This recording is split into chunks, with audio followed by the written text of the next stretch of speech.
name is Drew, and I'm the Aspiring Master. And welcome to the Aspiring Master Presents. This is a show where we talk about the meanings, misunderstandings, and insights about the important words that we use and misuse on a daily basis. Really understanding what we're truly meaning when we talk allows us to convey and explain ourselves better to others. This not only allows us clearer communication, so we get what we need quicker and with less stress, but also helps us understand ourselves in more depth than we thought possible. Hey, welcome to the Best of 2022 episode. In this show, we take a look back at our best discussions of 2022. So, let's get to it. We learn something new every day here on Do the we, Aspiring though? Master. No. I try and avoid it whenever I can. Amusing and clever. Okay, so there's a D definition. A noticeably large size or quantity. Good. The E definition. Well-founded, cogent, right? And for those people that don't know what cogent means, appealing forcibly to the mind or reason. Cogent. Excellent. Okay. Merriam-Webster's having a good year. Yeah. I mean, there are so many different definitions of this word. But again, you know what I'm finding in these definitions though? It's like favorable. It's like, something that's kind of positive, but it's not like overtly positive. And so you and I were talking the other day about the difference between good and evil, and I don't know why it's coming up in my mind right now, but I want to say that it's interesting that we say good and evil, because good is not the epitome of good. It's adequate. It's favorable. It's the way that good is used. It's not the best. It's not the best, right? Exactly. It's not best. It's good. Right? Yeah. Instead of like going, and best might be even the word that we want to use, right? Like you might have stumbled upon it where we go best and look evil. at it on a scale. You've got best, you've got worst, Yeah, and best then you and got worst. neutral. So good's got to be somewhere over in here. Yeah, exactly. And so, but we use good all the time, and we even use good to mean fantastic, fabulous, the best. We use good as that word. Right. But we also use it where it's only adequate, like more neutral, like, oh, it's good enough. It's not perfect. It's not exactly what I want, but it's good enough. Well, I mean, one of the sayings that I do is I go, it's all good, right? Yeah. And it's all good. And the truth is it's all just fine. And I think that good, we use good in a whole bunch of different ways, but I think the one that we use the most is fine or pleasurable, or it's not over the top. No. It's just a nice. It's like a nice state, right? It's like, if you said, "Hey, Drew, how are you doing today?" and I said, "Oh, I'm good," you would say, "Drew is doing well, but not fantastic." Right? Otherwise, I would have said, "I'm fantastic. How are you?" Right? But the average person doesn't always talk that way. That's the thing. Well, So, I agree, but it's if we're generalizing here, "Oh, I'm good," could mean you're great. I have not run into that, and that's in my experience with people talking to them, and I go, "Hey, how you doing?" And it's like, I'm good, right? They if they're over the top, they tell you, and their body language tells you as well, right?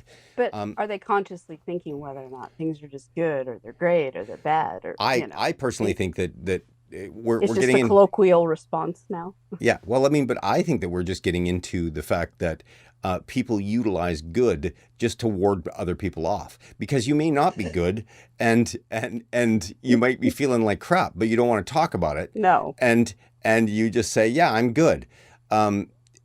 I think that good, when we're talking about just how you feel or anything like that, is really a mediocre response. I don't think that it's sort of just above neutral, right, into the positive area. It's sort of just that a little bit, that needle. It's just that little bit over. I'm good, right? I'm not, I'm not great. I'm not fantastic. I'm not, over the top. I'm good. Right. Right. Um, so when we're talking about that, and here's the fun part is, like I said before, we use this statement as an excuse. One of the ways we use good is as a way to ward people off from areas that we don't want to talk about or touch, right? It's like, I'm good, right? Or I'm good, or I'm good, or I'm good. Well, first, I think what's important here is because there's so many different definitions or different thoughts of what something is, it means something different to everyone, right? So I gave some thought to this, obviously, before we sat down, and the it's like anything. I think friendship is on a scale. It's a scale. So there, I think, for someone I've just met, I wouldn't call them a friend. If I just met someone for the first time, met someone on the street, and I was introduced to someone, I wouldn't call them, oh, this is my new friend. This is just someone I just met. I'm not sure if there's a word for that. There isn't one that comes to mind for me. Right. And then there's an acquaintance, and I would describe an acquaintance as someone that maybe someone I met at work, but they work in a different department, so I know them to say hi to them, but I wouldn't call them up and ask them if they wanted to go out for a drink or dinner or something like that. It just seemed you don't know them well enough, and you haven't made those connections that's important in a relationship, and I think a friend is someone that that you've developed a relationship with over time, where you can just call one another up and just talk about nothing, or talk about something in particular, or talk about things where you're exchanging advice with someone. But I think friendship is like sexuality. It's on a scale. I don't think you can just say that it's this or that, or and everyone has their own definition of being a friend to someone. Right. Well, and that's sort of the point of this, that everybody's got their desired definition of what friends means to them. And the key to all of this this talk that I do on the Aspiring Master and the defining of words is to get people to really take a look at what those definitions are for them, because everybody has a different definition for that word. Whether it's friend, whether it's any other word that we talk about. If it's an important word, you've defined it based on your past experience, your past people raising you, the peers that you were around, the context in which it was used for you, and the actions that other had while they're saying that word. All of those things formulate this idea of what we think a word is. And friendship is exactly that.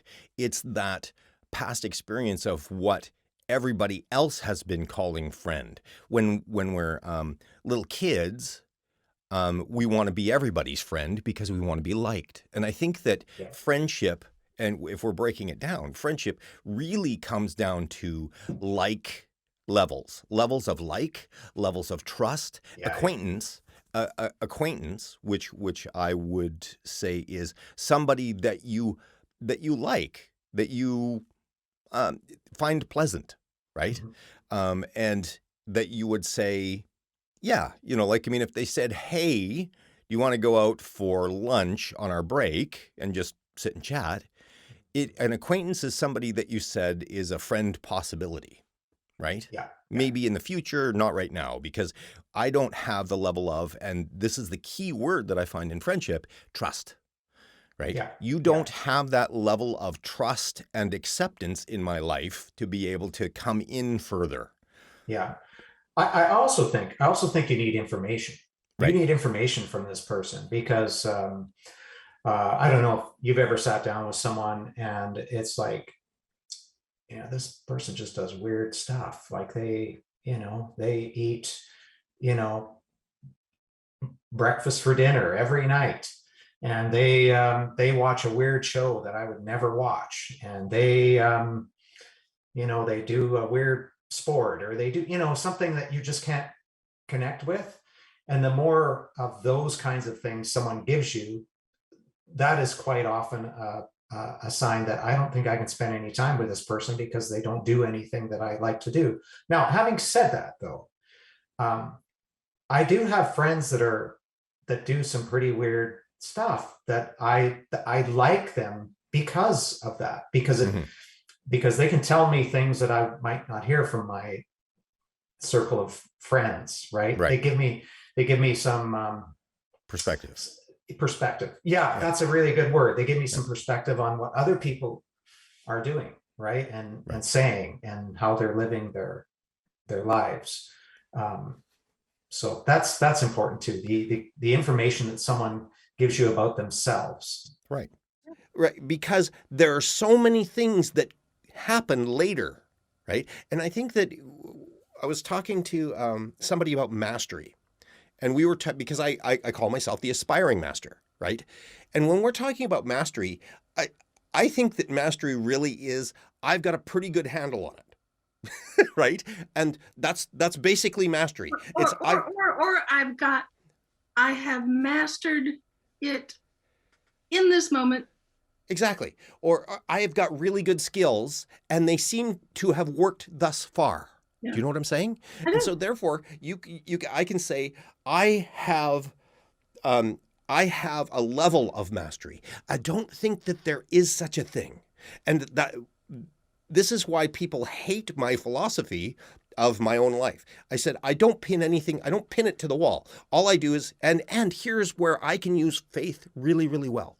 Okay. Is I go, okay, I start off having faith, I use faith as my little pin and I tack it up here. Right. But it's really easy to pull that pin out. Right. It holds things on the wall as it should, but it doesn't have these barbs sticking in it so that you pull half the wall out with it. It's really smooth and you can just pull it out and it's got a little grip on it.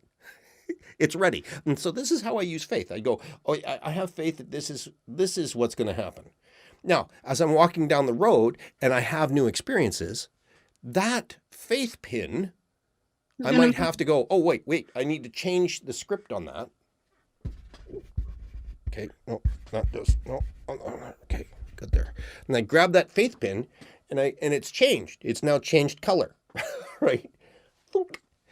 And I use that up there. And so everything that I put up there in faith is editable. And here's again part of the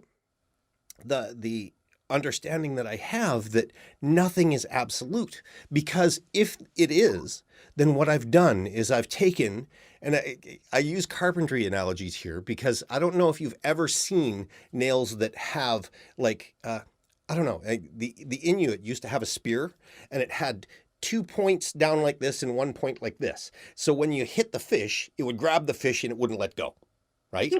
Okay, so it's this spear that goes like this and there's points sticking up like this on either side and then there's a point sticking down. So when it sticks into it, it just catches it and it won't let it go. Like it can't get away. And there's a nail that if you hammer it in something, you really have to take part of the wood out with it in order to be able to get it out.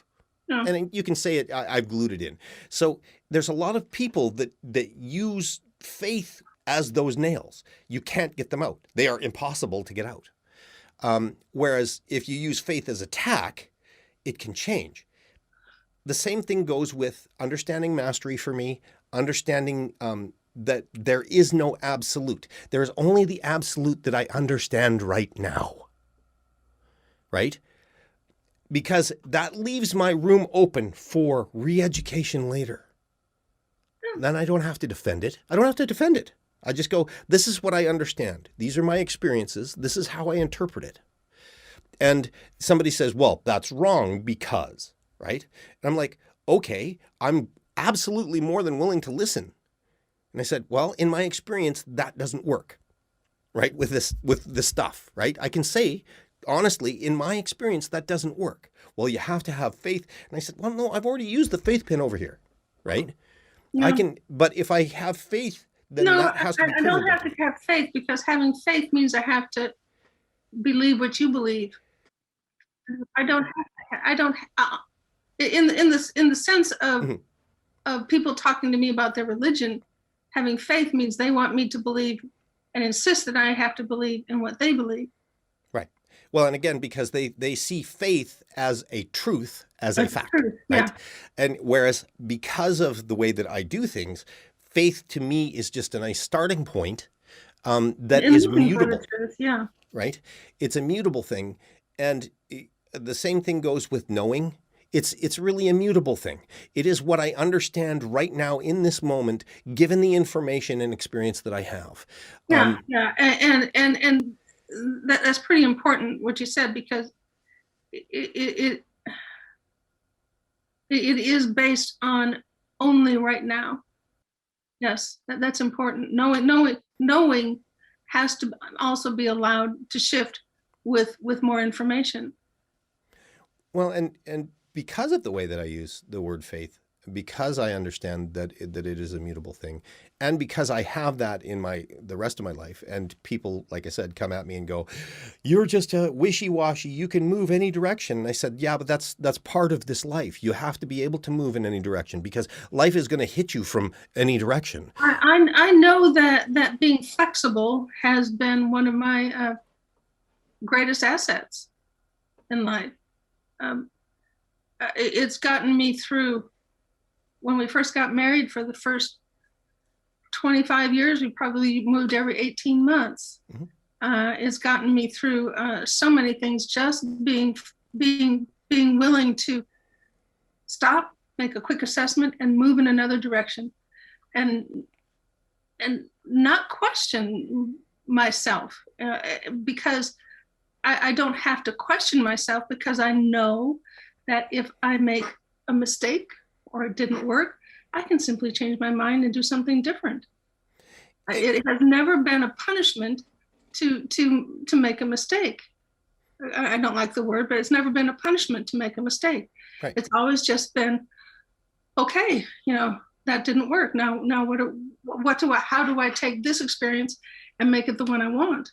Mm-hmm. Make it the one that I was trying to create, or simply say, we're moving on from this one now. Right. What else what's next? That we need to be be familiar with it, right? Well, I haven't died yet, and so right. How could I know what they're going through? Well, the truth is, if I go back in my mind and I just take a look at, the things that I would be thinking is like, first off, I'm going to miss Talia, right? I'm really going to miss Talia. Secondly, I know I'm going to miss all of the experiences in this life that I'm having right now, right?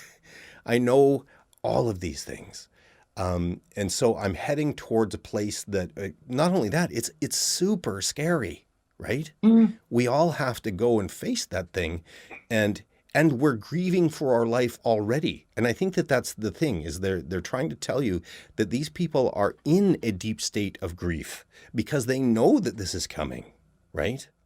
I mean, there's people. It's your own mortality, right? You need exactly. to face your own mortality, and a lot of people don't do that until death is upon them, and depending on how they die, right? Like, mm-hmm.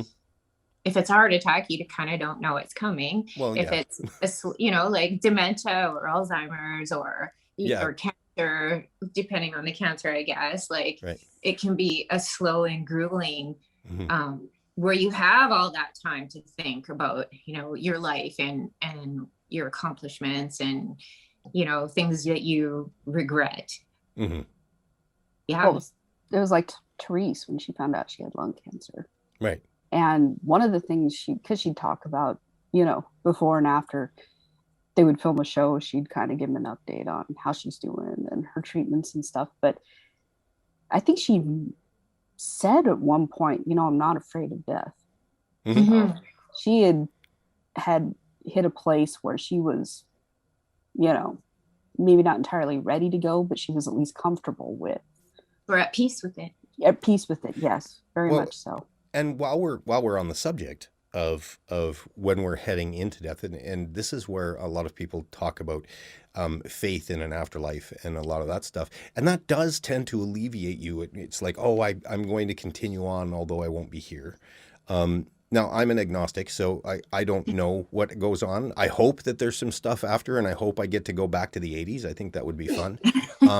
Right? I really do. It's just like, when I'm on my deathbed and I said, honey, I know that it's absolutely and utterly ridiculous, but I choose, just so that I can stop my brain from beating me up, I choose to believe that I'm going to die and, go back and re-experience my life in the 80s from the perspective, I'm sitting in the back of my head going, oh, I did that? It's like, what am I doing that for? Oh, well, but I still like the music. So I said, this is a belief that I've made up completely out of whole cloth, that is, like, has no rhyme or reason, but it makes me feel better, so that I'm going to do it that way. Right. And it's like trying to, it's the unknown, right? Like it's complete, even if you are religious and you believe that you're in God's hands when you pass away, like there's still, no one's reporting back saying, oh, this is what it is. It's like, awesome. So it's the unknown, and that triggers things. Well, and here's another portion of that we have in grief. And it's like there's lots of people out there. They're going to argue one way or the other. We believe in reincarnation, or we believe, in a Heavenly Father, or we believe that people come back and talk to us, or whatever, right? And I just go, I don't disagree with any of it. I mean, because I don't know. I have no clue, right? But is it working for you is what I have always inevitably asked. But it's also part of the grieving process.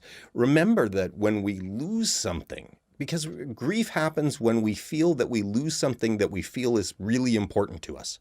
It could be somebody breaking into your house and stealing a vase that your mom gave you that means so much, because that vase was a representation of the damaged relationship that you had with your mother that was healed partially by that gift. You can grieve just as much for a missing vase or a broken vase, right, as you can for a dead sibling or a dead, husband or wife or like parent. You can, the level of grief has nothing to do with the item itself, but how much emotional investment that you've placed upon the item. And so when we're talking about, belief systems and all of that stuff, they're just as important, and they are just as invested on an emotional level for a lot of people, right? Mm-hmm. And I totally agree. And it's nothing. There's nothing wrong with any of them, right? For me, I just go to hold a belief to be able to get you to feel better about the fact that we are mortal, and that we may be going to a better place, so that we can relax while we're on that part of our deathbed. There is nothing, absolutely nothing incorrect or wrong about those statements. Whether I agree or I disagree, whatever, doesn't bug me at all. Everybody grieves differently. Like everyone absolutely. is on their own path. There's no like set way. Like even in the 5 stages that we talked about earlier, like you could go from denial to bargaining, back to denial, to right into depression, and skip anger altogether. Like, or you can just live in anger depending on the situation. There is no map. There's no right way or wrong way to grieve. No. And like anybody that's been in the grief field will tell you that they don't always happen that way, and sometimes you skip steps, and sometimes you're stuck on a step forever, and and here's another thing that people, I think, don't understand about how grieving works. I think that everybody has this idea that we're all similar, right? And that we all behave similarly, that we all have the backgrounds that are similar. Like, I mean, the truth is, if that was the case, I would be hard rocking out with you at a Metallica concert, right? And the truth is, I'm not, because one, I think Metallica's music is okay, but it's not like the basis of my life, right? But I know people that it is, because it represents all of those things, the feelings and the emotions that they have towards those music, it defined who they were. And when you take that emotional standpoint about somebody's music, you can go, oh yeah, well I totally get that. But here's the thing, is because we are so different, living in the same city, living in maybe even under the same belief system, whatever, we're still so different that our chemical makeup is completely different. I promise you that people with brain disorders, mild or major, depending, chemical disorders that we have in our bodies that affect our thinking, our feeling, our understanding, the way we attach to things, is all so completely different. Like Talia reacts to grief way different than I do. And my heart sings for her because I know that it hurts. I felt that hurt, and I know that it hurts for her. And I know that because of my upbringing, because of the way that I function, I don't feel as much of that hurt, but I at least can identify with it, and be there. Right? Back to backgrounds a little bit. I grew up going to church every Sunday, or pretty much every Sunday, with my mom, and the church she grew up in was the church my grandparents went to, and Dad never went with us. And I pretty much know for a fact that it's because he had a stroke when he was 21. He had to basically look death in the face, and so he never begrudged anyone who went to church or anything like that. He just would say it wasn't for him. Why do I need to go to a building, when I could go out in the woods, like when he used to go hunting and see the most beautiful countryside and just feel, I guess, one with the earth. Yeah, appreciation. Right? Yeah. So, like, for example, he had an aunt. It was my great aunt, who was very religious, went to church.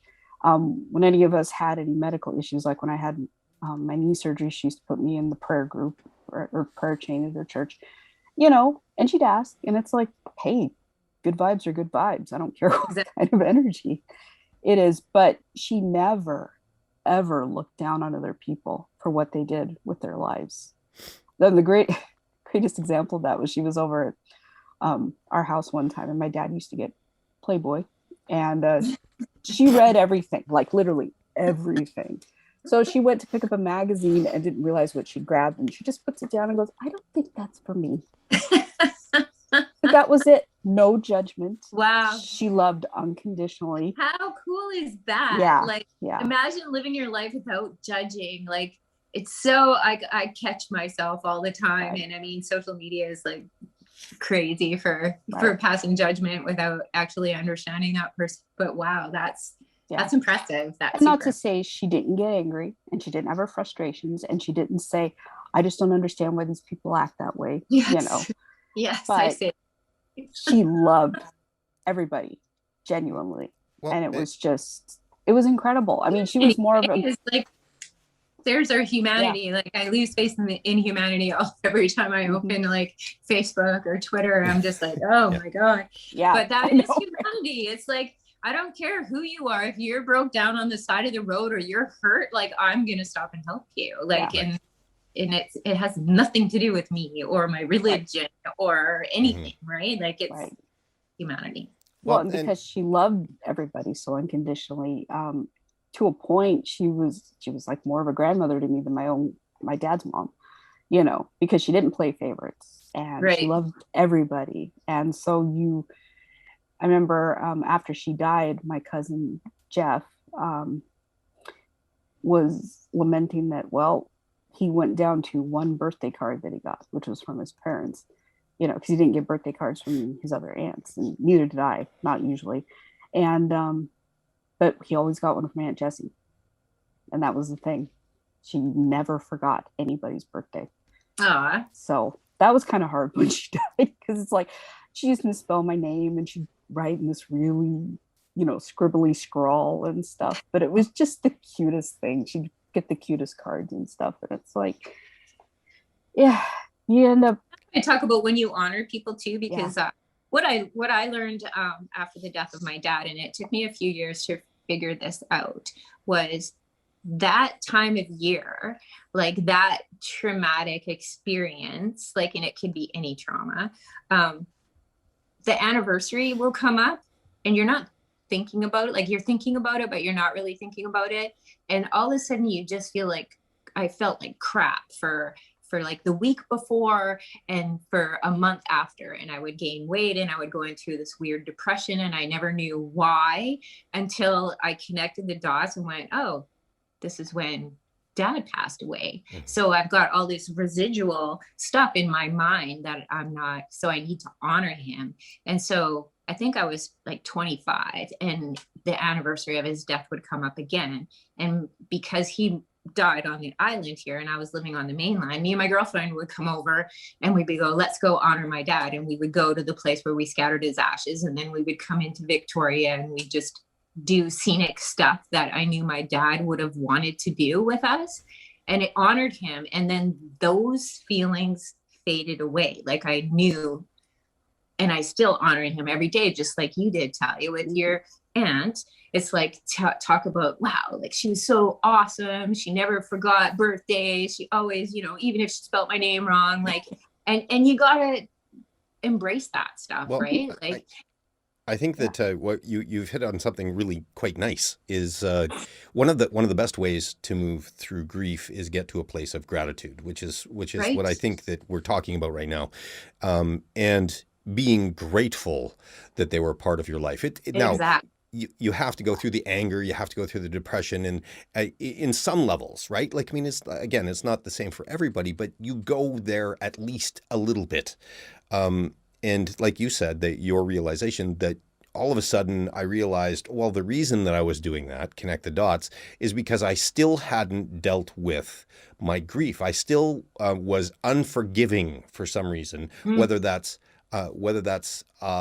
because he left too soon, life, I'm pissed off at life. I don't like the way that this works, whatever that was, that depression of, well, this person's not here anymore. When you get to a point of being able to forgive the death, the leaving of somebody, I think that's when we get to that sort of acceptance level. But I think that we get to a place of understanding and gratitude for having had that person in our lives and being grateful for all of the things we did get. And I think that gratitude really does banish a lot of that. Like you're saying, right? I feel like losing my dad at 19, which isn't terrible. I mean, I was just barely an adult, and I know people that lost their dads way earlier or lost someone close to them. Again, I'm gonna interrupt you, because a lot of the times we compare our pain to somebody else's pain, and the truth is, and I wanted to bring this up earlier, and it sort of we went places sideways no, it wasn't sideways. It was just because we want to complete a thought before we start another thought. But I remember somebody talking about, I was taking a course, and it was a personal growth course, and we were in there, and part of one of the round things were that there was like 20 people there, and we would talk about some issue that was really up for us.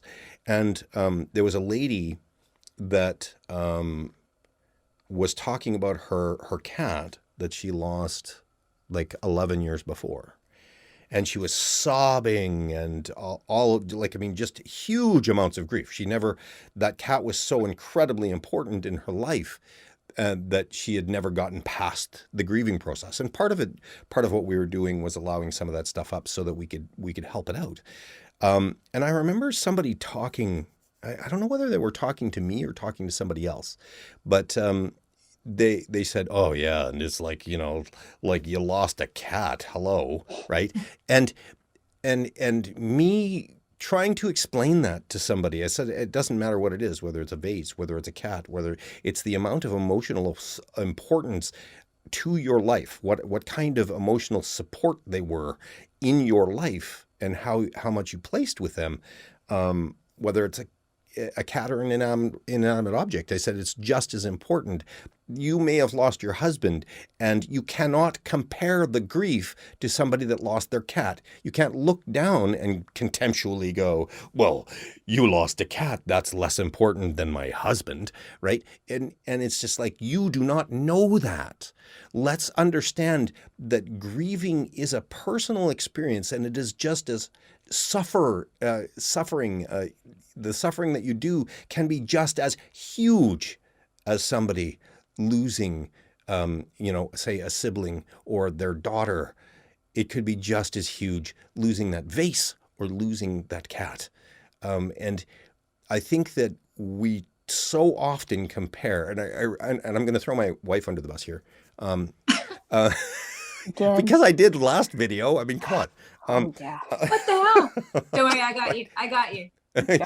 She's got your back. She's gonna come back at me on this. But when Talia and I first got together, I would go, oh yeah, my back is really hurting or anything like that, and she says, oh, you know nothing about pain. I've had these surgeries, right? And I mean, she doesn't do it anymore, right? She understands now that you can't compare pains. No, because no, not at all. When you're experiencing it, it's horrible, right? It's just. I think I sort of. I say stuff like that just to be more inclusive to that I acknowledge that other people, it's not just us, right? It's not just about me. It's about. Well, absolutely.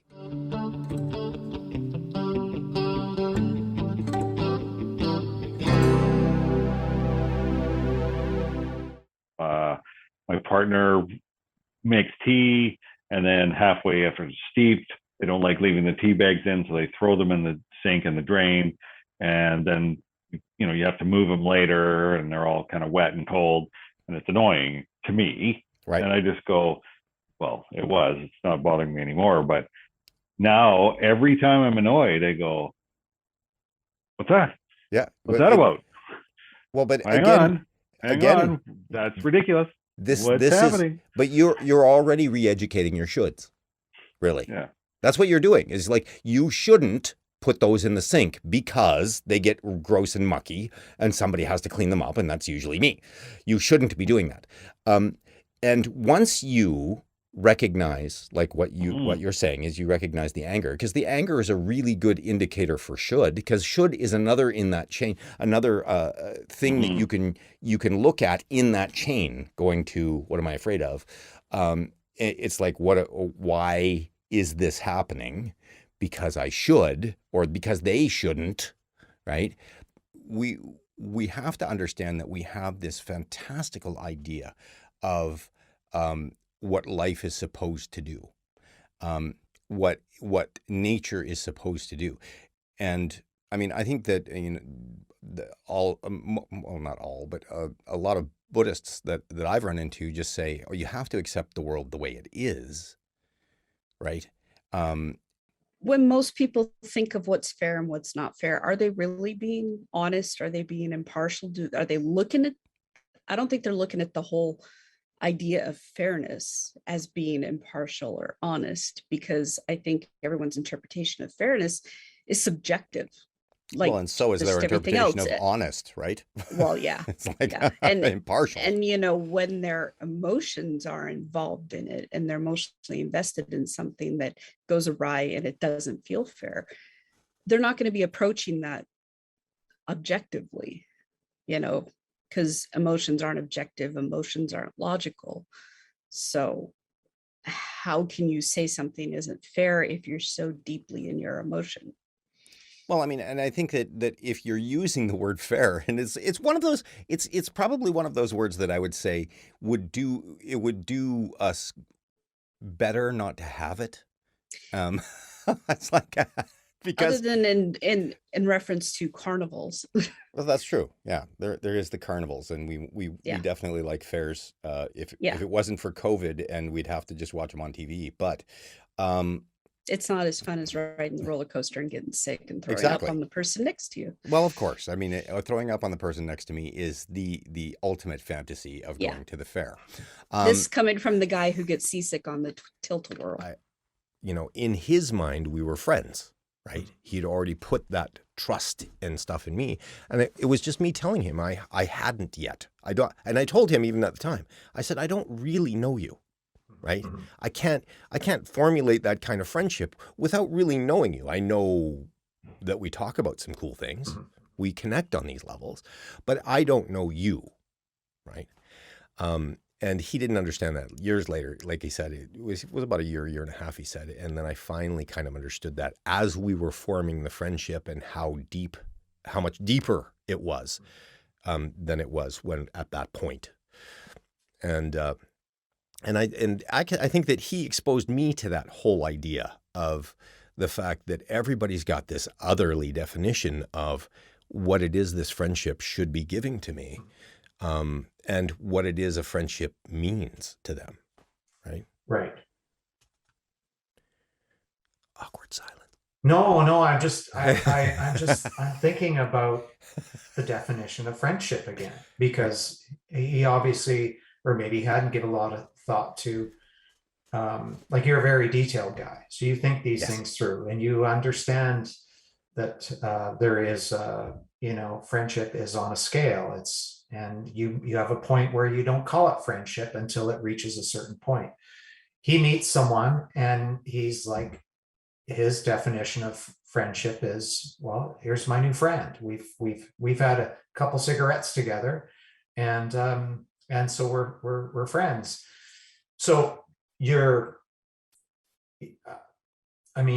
description of things sounds very much like what we're talking about. It's a misunderstanding in terms of definition and what friendship means and that kind of thing. And you obviously given much more thought to it than he did. And I think this is the problem with the world today, right? Yeah. Some people give a lot of thought, do a lot of research, do a lot of in-depth analysis of certain things, and some people are just going through life and enjoying things, and both are fine.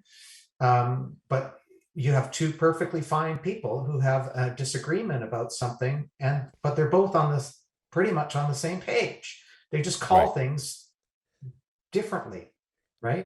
The difference between empathy and sympathy is a really simple one for me. Sympathy is when it triggers something inside you that resonates to what they're resonating to, and you experience that pain that they're expressing as if it was your own. That's sympathy. Empathy is being able to accept it and find the gratitude in it and share that. Share it with them in that moment without taking it on as if it was yours, right? And there is definitely something to be said to be able to sit, and I was honored, totally honored, by the way, that this woman who really had only met me a couple of times, really opened up to me in that moment and shared what was really going on, right? Her sadness for being where she was, all of the stuff and people didn't understand her and she couldn't understand people. And that shared understanding of being present with this woman and and the gratitude for me really at the time was that this person was able to I was able to connect to this person, and there's a tremendous amount of trust that goes on in that situation. It's actually phenomenal to speak of, and it's because they're vulnerable. They're in such a vulnerable state. Well, and we all are, and I think that and then we can just show our own vulnerability and not absolutely. And not be like, oh, what are they going to say because I'm being vulnerable? It's not about me, right? And that I think that that's where we go wrong, is that we equate it about ourselves. All about me, about how I'm feeling and how I should feel, right? We're trying to second guess what we should be doing, right? As opposed to being authentically ourselves. And sometimes authentically ourselves is avoiding it, not going there, whatever that is for each person. Right? Again, I don't condemn people for choosing not to. Like, I mean, I see people do it all the time, is they go, well, she wasn't at the funeral. Obviously, she doesn't care, right? Like, I mean, and that kind of condemnation that happens is not, it's not conducive to any kind of peace in our world, but it also is saying, well, it's all about me and you should react exactly like me. And like we were talking about earlier, we are all so supremely different. and how we handle grief is going to be different. And how that looks for us. They might stick in anger. They might stick in, like, they're blaming all of us. That's not my problem. That's how they choose to do grief. And now I can choose to be a part of it or not be a part of it, right? I can say, hey, this isn't about me. It's about what they need to do, right? There's a lot of avoidance I've witnessed as well in losing, where people just like shut down emotionally, like just shut it out, like absolutely refuse to talk about it because they feel if they talk about it, then that makes them vulnerable. And then they got to feel stuff that they probably don't want to feel because it's heart-wrenching. Like grief is heart-wrenching, like when you lose someone or a pet or anything, right? Grief is grief. And bereavement or mourning, as we talked about earlier, like mourning is really the sort of the process of grief, I think. And so if you're in mourning, you're in the process of grieving. And we, having been raised differently, having different chemical makeups, being different genders, big time, right? We're going to deal with these things, differently. And hopefully we can get to a place where we stop condemning people. Again, judgment is good. Judgment is a discernment. And condemnation is self-inflation, basically. When you are telling in contempt, right? Let's take an example. Say you're walking by a parent, right, in a grocery store, and their child's having a meltdown, and you go, "Oh, can't you control your kid?" Right? And we do it all the time, and I'm just as guilty of saying things like that in my mind too, right? Like, I mean, I don't ever get me wrong. I'm talking about all of us are doing it, and you never even think about it. But that's just saying I'm better than you because I don't have kids. Ha ha ha! I don't have to do this, right? And making yourself feel better. Well, why do you need to make yourself feel better? That means there's a great observation there, right? Why do you need to make yourself feel better in order to feel better to condemn somebody else? And therein lies our letting go of that judgment about other people's grief and how they go through it, right? And self-awareness too, like how you process, right? I've learned so much, like even through my friend, right? Like and going through her process and us talking as much as we have, like I just wish, like, I wish I had that insight when my mom passed away, like just the like, I just love the way she's handling it. And she's so very self-aware and cognizant of how her family is dealing with their grief too. Right. And the support, it's amazing. But I always, like, my dad definitely raised me to be an observer and be self-aware and watch my reactions to things, like, because that's the only control you have is how you react to situations. Right. And it served me, I think, really well, because I do sit back and go, oh, that's interesting. I never thought of that. Right. Like, right. Oh, okay. It's been really cathartic, I think. Like very cathartic to go through this with her, and her relationship with her mom was so different than mine with my mom, right? Like, so it's a long road. It really is. Like, grief is a long road. It's not something that you just, oh, I'm done now, it's all good, like, let's move on. It never leaves you. I mean, whereas bad and good are right in here. Utopia. Utopia, yeah, okay. Utopic. Utopic. On this wonderful note, we're going to bring this to a close. Utopically. We were on utopic. Oh my God. See what I have to live with? Get out of the way. I found her first. Oh God. Okay, so I think that, we can say that good and bad, bad is really misconstrued as really, really horrible. Yeah. And we equate that to that, and bad is nothing of the sort. A lot of, Yeah. and we mistaken with bad because of our training. Because when we made Yeah. mistakes, we were made out as inferior beings, Yeah. and we felt inferior, and all of the stuff that goes along with that. And I think it's just as simple as finding an adequate word for what you mean by bad. Like, say, pleasant, unpleasant. Unpleasant doesn't mean evil. Unpleasant doesn't necessarily mean terrible or horrible No, or it was awful just or mildly disgusting or annoying, despicable. right? It's just not good. Yeah. And so, So, like, and you're not a bad person. You have simply made bad choices, right? yeah. That you could say, I made undesirable choices, right? There it is. You're not a bad person. You just made undesirable choices, or you just made mistakes. Yeah. So Yeah. when we're talking about good and bad, it's really a small area, and it's not as horrific as we've made it out to be. No, It's there's not the huge disparity between good and bad. between good and bad. There's just this little line that sits in the middle of them, and it's Mhm. here, right? Yeah. They're not the big end pieces, but we treat them like they are. And I think that's something that we got to stop doing. Understand, good is because I like it. Good is because it's moving me towards a place that I want to go. It's like if you're in traffic is flowing, you're going the speed you want to go, all of that stuff, you feel that life is good. It's going in your direction. When traffic is not, you feel life is bad, or traffic is bad, or because it's not going in your direction, the way that you want to go, the speed that you want to go, people are getting in your way. And we just kind of go off the deep end on the bad level and saying, these people are bad, this traffic is bad, I wonder what these guys did bad things, whatever that is.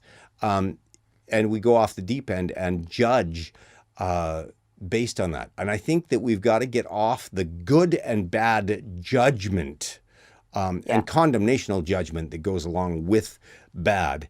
And we don't really have the judgment that we have on a good level is kind of mild in comparison to how we use the judgment of bad. It's but I think insane. there's more synonyms available, and we express them more, where I don't think we are using this synonyms the same way when it comes to something unpleasant or bad. Anything. And I think that's the thing. If you use a more appropriate term, you might get your point across better. Well, and I think that the difference between good and bad, and like you said, the synonyms is like, we have more ways of expressing good and adequate and pleasing ideas than we do bad and ugly and bad, and like I just keep going to bad because that's the word we use. So there's less ways of expressing. Saying someone is bad, it's like they could be immoral, they could be fiendish, they could be unsexy.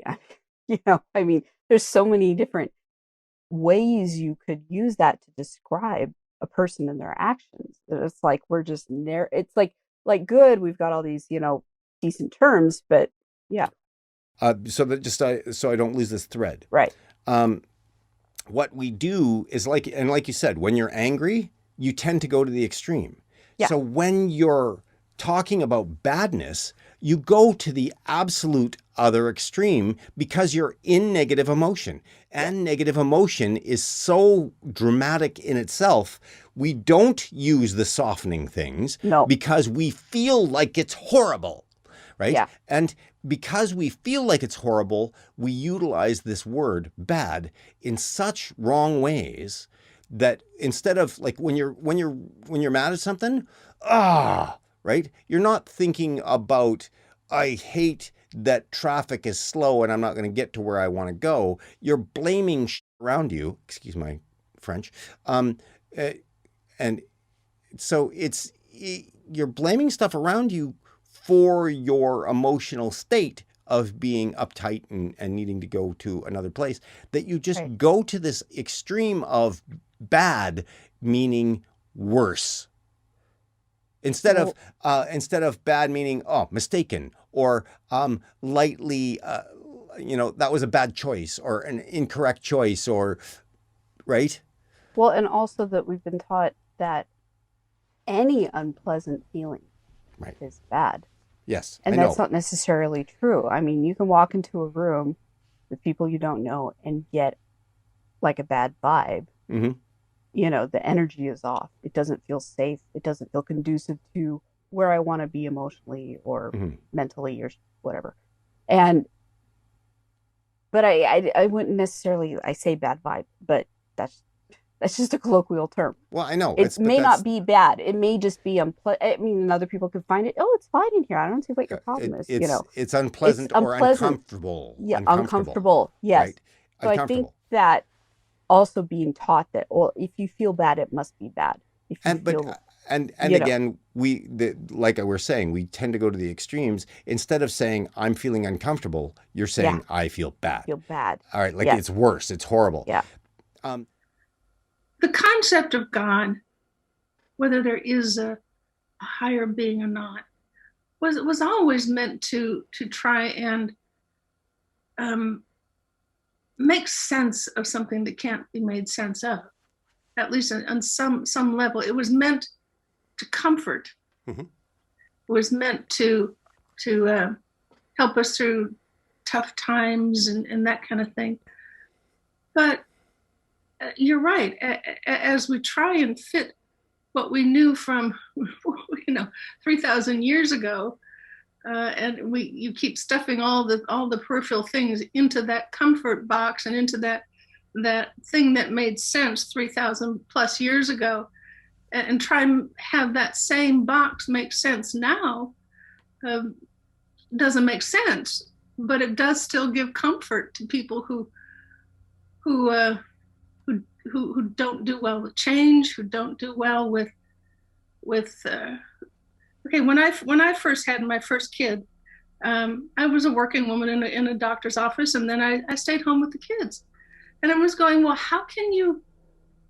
Wasn't it an adjustment to go from the office to the thing? I said for a little bit, but I'm comfortable with the dialogues going in my mind. A lot of people aren't comfortable with those things going on in their mind, the questions that they ask.